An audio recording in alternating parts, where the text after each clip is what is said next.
She's a phenomenal, great coach, great leader. She has a very successful team, and she comes from a place of contribution. And I'm super, super excited to have you join me today, Jennifer. And thank you for taking the time.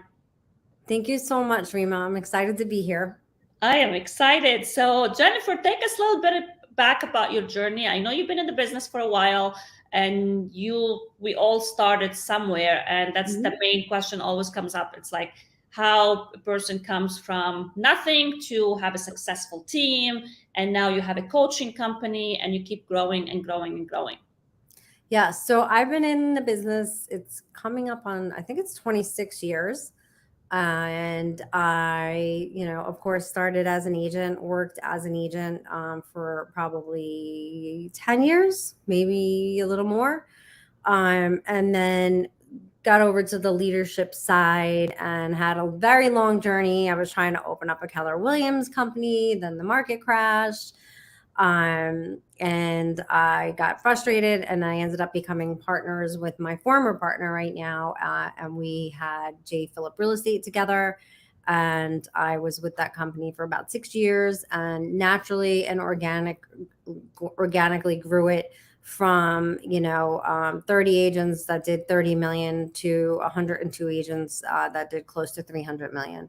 So and then really early 2022 I just decided that I wanted to grow and do something different. At the end of the day, um that was his company, even though I was a partner, and I wanted to just branch out and do my own thing.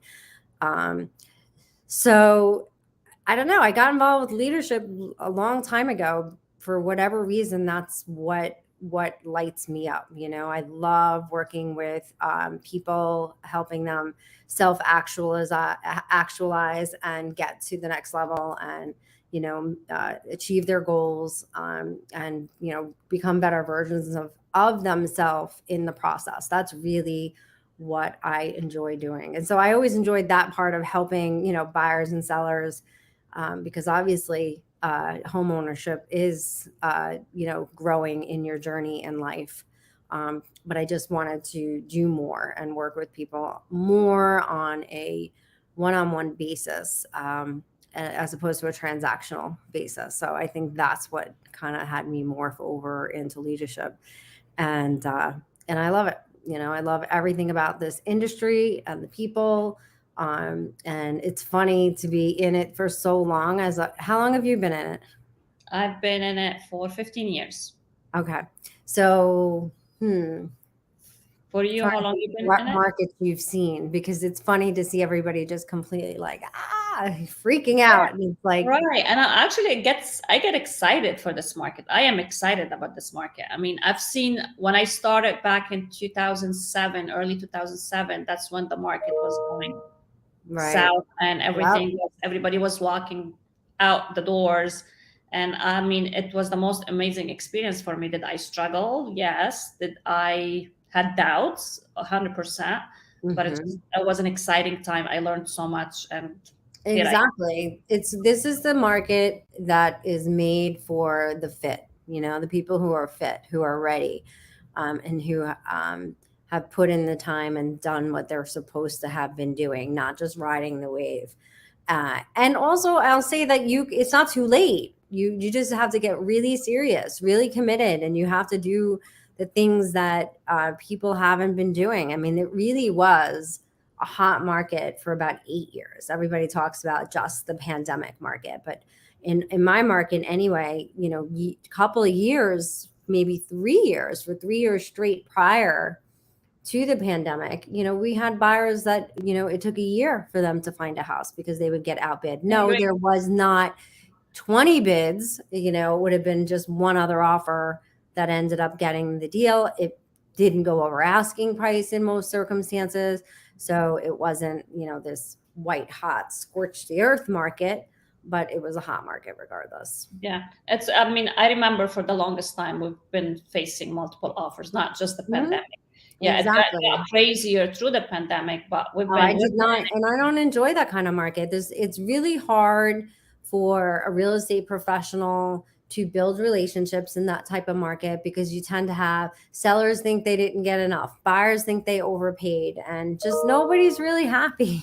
So now you can really build those relationships. Everybody always talks about, oh, I have a referral based business, and they really don't, right? So yeah, the people who absolutely love you are going to list and sell with you. That's not a referral based business. A referral based business is when the people who love you go out of their way to tell everybody in the world, if you're not doing business with Rima, you're not going to have as good of an experience. And then it spreads out from there. That's a referral based business.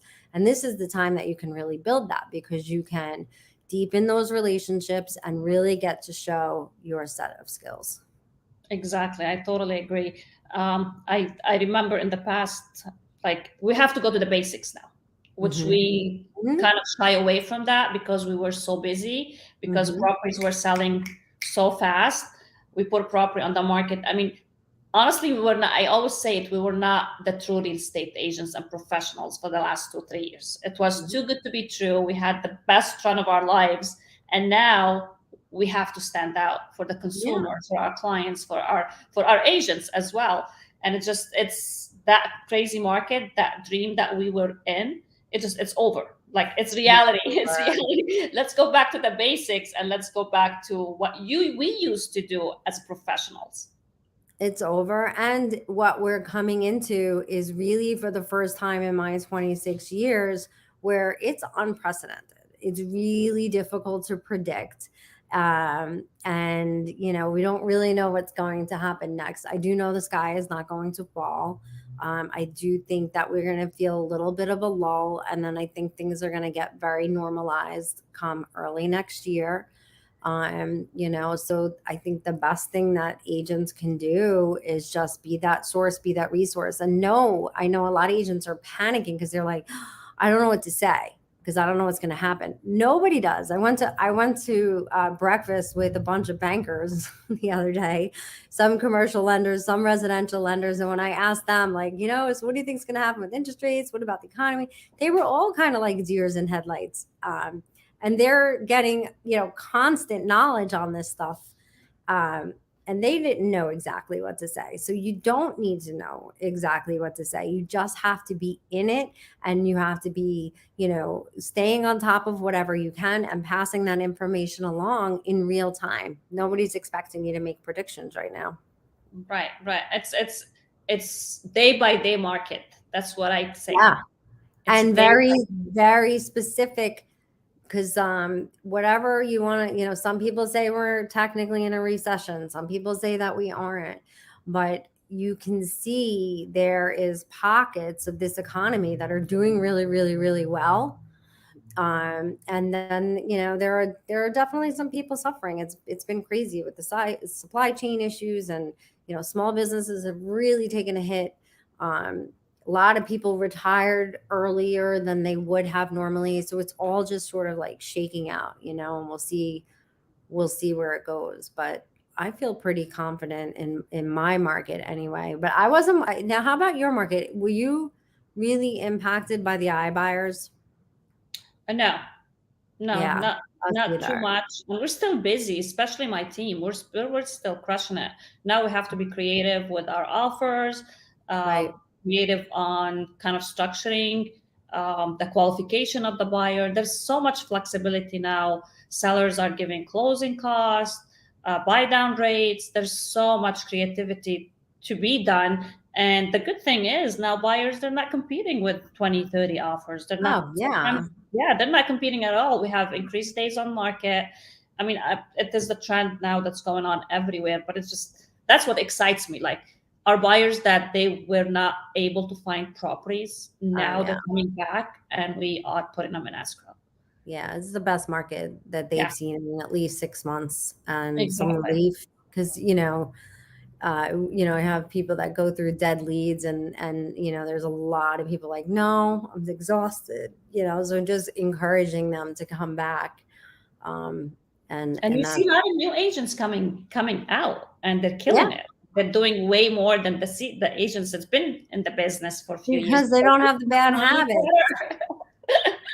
They don't know any better. That's what I like. I get excited. Exactly. Just stick them You in a know what? room with a No. bunch of numbers, a bunch of names, and scripts, and we get a bad rap. You and I actually got a little bit closer when we were doing the recruiting group together, and scripts get a bad rap, but I say all scripts are is really memorizing what you're supposed to know.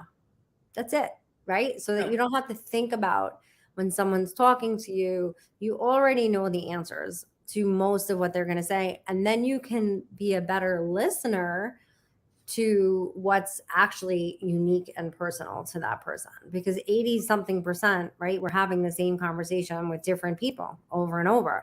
And it's only a very small part of it that is unique to them. And if you're too busy thinking about everything else that you're supposed to be saying, you're going to miss the most important parts. And that's, to me, that's what scripts are. Right. 100%. So you can call them dialogues instead of scripts if that makes you feel more comfortable. But, we have to really level up our game. The agents who are knowledgeable and can provide valuable information are going. So that's the state. You don't need to predict, just whatever you learned today, right? Just go and implement it. Yep. Talk about it. Yeah. Yes, 100%. And since we have, I don't know in your market, but in my market, I see a lot of newbies coming to the real estate business. For someone who's new, just like me, for example, when I started real estate, honestly, it was a crazy market prior to 2007. And all my friends were making tons of money, doing lot transaction. I'm like, oh my God, I'm going to get in and I'm going to do the same thing. And it's going to be amazing. And I got in and the whole world crashed in my face back then. But I mean, I'm here today. And it's this, I feel it's the same thing. It's just a different market. We have the REO, the foreclosure. It's just the same thing. That's the changes that's happening today. It's not, by any means, we're not crashing. Like, I hate the word crashing market. No, we're not crashing. We're not going to see a crash. It's a changing market. We have to adapt to the changes that's happening. But there's so many factors it's not going to crash, and we're not going back to 2008. For new agents, that since you are in a coaching, you have your own coaching company, new agent coming to you today, they just started, got the real estate license, and they're ready to go. What would your advice would be for them as a coach? From day one, when someone tells me they're even interested in getting their license, I say, while you're taking your course, you should be working on your client base. I don't call it a database. I call it a client base. And you really need to start immediately reaching out to people and letting them know what you're going to be doing, and start that habit right away. The client base is going to be the thing that is going to give you a book of business that's duplicatable, sustainable, and predictable, right? So you don't just have this amazing year. And then, I see so many agents that are just up and down, up and down. And honestly, we're the only industry where people have no idea how much money they're going to make the next year, right? So if I was going to hire you for a job and I was like, yeah, you have to put, for anywhere from 30 to 70 hours a week, and I'm not sure how much you're going to get paid, and you're going to have to listen to people complain and deal with all kinds of crazy stuff. Would you take that job?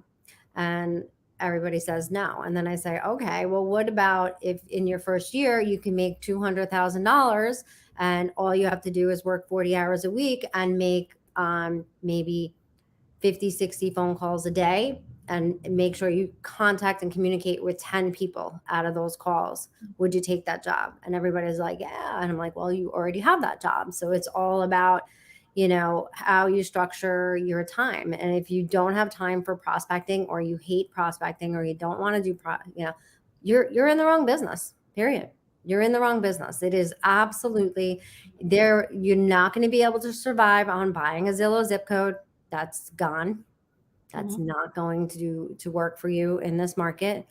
And honestly, if you're in the business, even if it does, you're not going to be able to make a living. I mean, I was going to say, it's not profitable. It's not a profitable model if you're not working your own sphere, right? So that's where you're going to get the highest, wherever you're at, whatever your commission split is. Everybody has the highest commission split on their own sphere. And those are the people that that's how you truly build a referral based business. You service them so well. I always say one of my best referral sources when I was really working a book of residential business, really mostly I do commercial. When I'm listing and selling, I do residential for friends and family, obviously, as well. But my daughter does a lot of my stuff for me. But was a for sale by owner that I never sold. But I worked so well with him and helped him through so many things because he like had a buyer on the hook right when I first met him. But I ended up working him through that process. And through the years, for the first 10 years after that, he was good for like 2 to 3 referrals a year. Yeah. And I never even, so, just not worrying about what's in this for me, helping people, showing all. I say it's like we're like actors and actresses. So every opportunity you get to be on stage, you should take, That's it. right? Yeah. And then when the major motion picture comes around, you're ready. And Right. so that's where you'll get the big payday. And so some of the stuff along the way may not be a huge payday, but you pay your dues and you be there for people and do what you say and follow up and get them the information, and that's how you build those relationships. So 100%. that's what I would say to a And new we person. all have those stories. Like I remember back in the day, like actually my biggest client came from my smallest transaction back in the days. And Mm-hmm. that client, like I, for years, I mean, I always talk about him that he changed my life and he changed my business just Yeah, by having that small deal that I guide them through it. And they saw the value and they start like deal after deal exactly. after deal after deal. It's crazy, crazy. Don't take anyone or any transaction or any escrow. I don't know if you guys have escrow on your end No, for granted because it can change your life. agreed. And then I also suggest like being very client based, right? Instead of like trying to have your client base be client based, and your client base so you want to, instead of having like thousands and thousands and thousands and thousands and thousands of people in there, you really make sure to nurture each relationship, and figure out all of their real estate needs. And I don't suggest you do commercial if you don't know what you're doing in commercial, but you certainly can hook them up with the best commercial agent, find out whether it's industrial, it's investment, or whatever it is. And then you're getting a referral on that. When, if you're so entrenched in their, some of these clients that I would have, I helped them, their entire family moved to Florida and got a referral on every single person. Right. So, and they're just so grateful to have somebody that they have a relationship with when they're entering into new territory. So it's only, you're making money off of it, and it's just deepening that relationship. 100%. So, hearing you and maybe someone else is hearing us today, that the more you have in your uh, client base, the more work comes behind it. Yeah. And the more you add to that database, client base, the more people you need to kind of nurture, keep that relationship, Yeah. keep that customer service. Because Yeah. let's face it, if you're only one person, you're not going to be able to service 1,000 people if you have 1,000 people in your database. Like I'm sure you No. and I, we have large one now. We've been in the business for a while, but I mean, for anybody who's adding and adding and adding, they need the right systems, they need the right tools, and they need the right people on the bus with them. Yeah, I see so often I've seen people start a team at the wrong time, right? So you want to make sure that the financial thresholds make sense. And when you start a team, it should be 1+1 = 3, not 1+1 = ½ which is what you see most of the time. And then also, not everybody needs to have a team. Look at Brittany Pino, who's an amazing. She is a broker now, but she basically she's like admin heavy. She's not necessarily. Now she's growing a team, but for a long time, she was an individual agent with a lot of administrative support. So you can do that. You can go to a showing agent model instead of bringing on a buyer's agent right away. There's lots of people who are very talented at opening up doors and don't want any stress beyond that. They're out there driving Uber, right? They're going to open up doors for you for a 20% or 15%, whatever, or less than some. I think it's 8% is what on Danielle Beers, and he has Yeah, agents on I believe 8% it's that are at making 10%. $100,000 a year. Yeah. Because all they really have to do is just that, like, non-stressful, doesn't drain you emotionally. So there's a lot of people who don't want to do all that, and there's no shame in that. And that's the other thing I would tell new agents.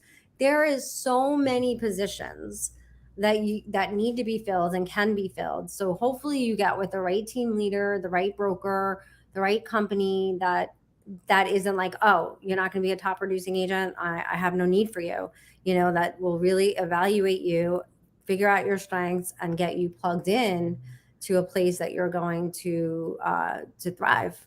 It's not always the lead agent. Right. And speaking of hearing you, just people do not realize we all have teams.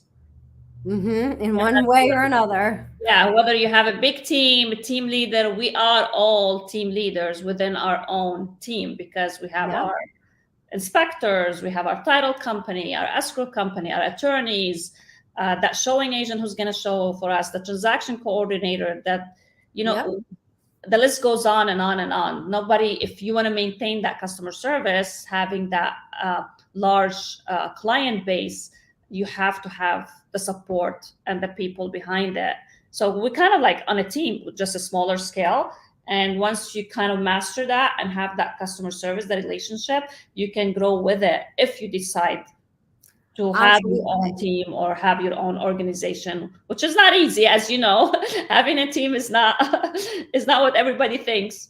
No, and then also, like, if that's not your thing, then you hire a team leader. You don't even have to be your own team leader. You don't have to be, right? So you have to think outside of the box. I love entrepreneurial operating systems. I don't know if you've used it or know anything about it, but they set you up with this software. And so the software shows you that they call it an accountability chart, but it's your organizational chart.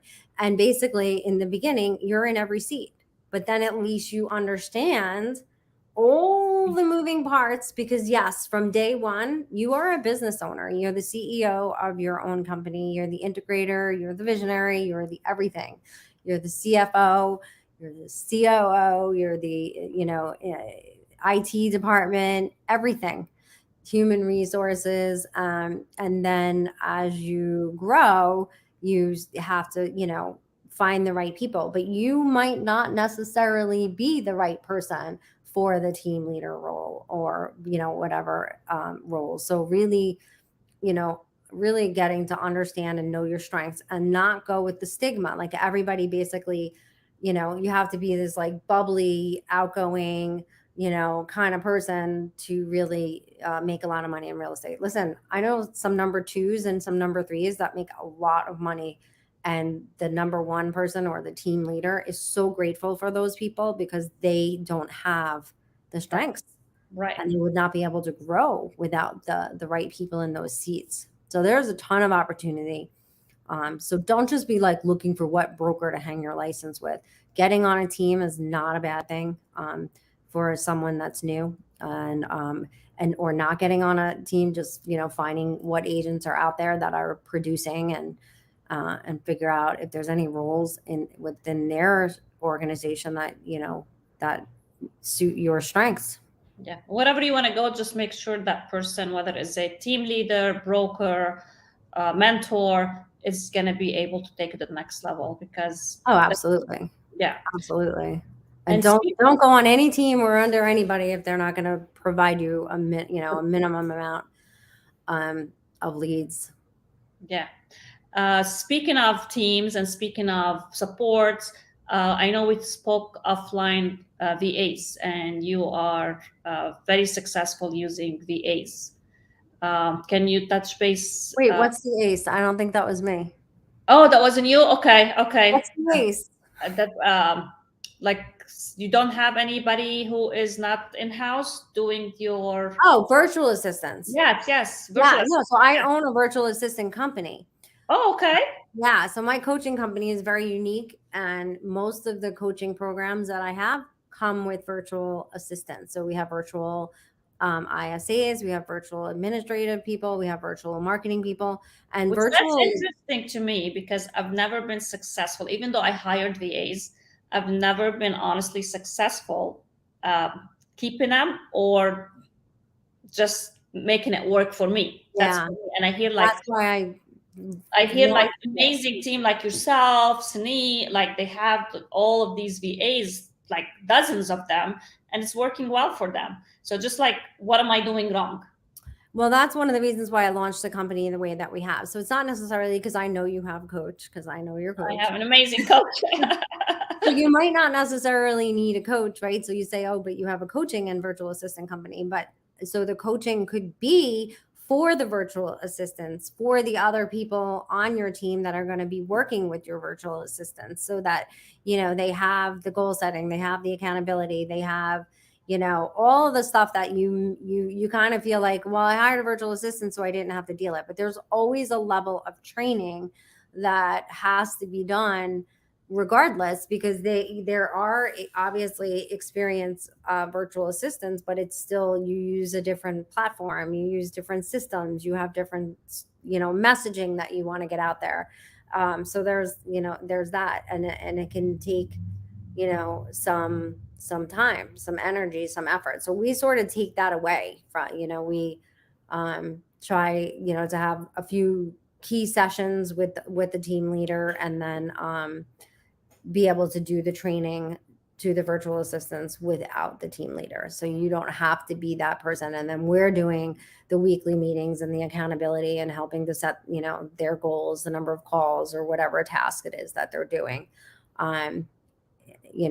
And your virtual assistants kind of, they do everything like yeah. you have ISAs, hmm DCs.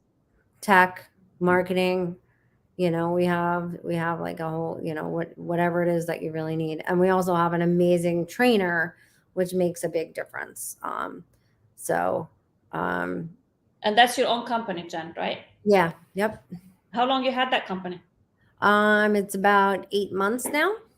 Nice. Yeah. And what did make you start your own virtual Mainly assistant? because I am working on my residency in the Dominican Republic. I own a house there. I bought it as a single mom 7, 8 years ago.